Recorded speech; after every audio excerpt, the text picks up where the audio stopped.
No tere! Täna hommikul siis mul tuli kange pasteet isu ja hakkan siis valmistama kanamaksa šampiljoni pasteeti.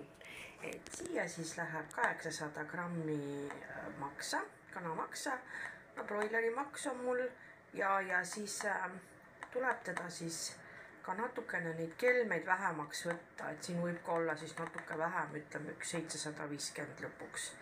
Ja ka siis šampiljonid puhastatud, muidu enne puhastamata oli pool kilo. Ja 2 porgandit ja 1 suurem sibul. Porgand on riivitud, sibul tükeldatud. Siis on 1 pakk võid, on köögikoor ja maitseainetest on sool, pipar ja tsilli. Siin on umbes 2 teelusikat söögisoola, natukene pipard ja hästi terakene tsillit siis. Pannid on mul soojas, läheb veerand paki võid pannidele ja siia läheb ühele ja see läheb teisele pannile. No maksa ma natukene autan ennem, et see vesi ja kõik välja, et kui ta on ära siis autunud, et siis ma alles panen või.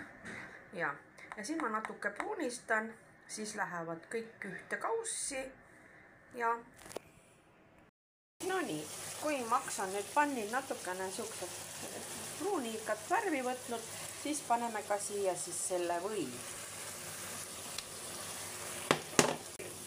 Või ära sulab, natukene haudub, siis paneme šampiljonid.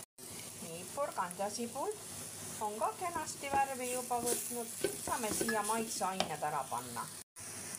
Valasin siis siia peale ja nüüd natukene lasen veel haududa ja siis keeran ta nulli. Kanal siis nii kaua, kui teised asjad valmis saavad.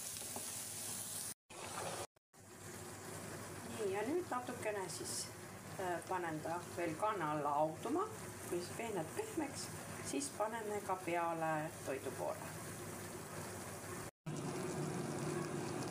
Nii, et nüüd on nad siin natukene haudunud, panin ka siia siis veel natukene võid sellest pakist juurde ja panen siis selle toidukoore. Praegu ma panen umbes pool, et ma päris nagu tervet ei pane. Et hiljem, kui ma hakkan teda siis mikserdama, kui vaja on, siis ma lisan veel juurde, et oleks kreemisem ja parem. Või samamoodi see tükike, mis veel järgi on, saate siis pärast juurde lisada, kui on soovi. Kui ei pea panema. Mina tavaliselt olen pannud, siis ta on hea kreemine.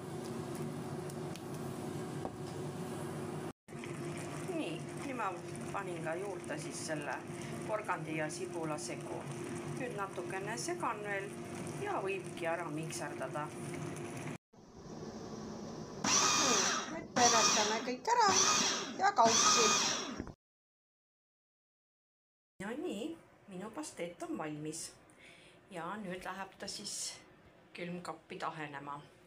Ja ta on väga võrratu siis röstsaia või leiva peale. Et head isu ka teile!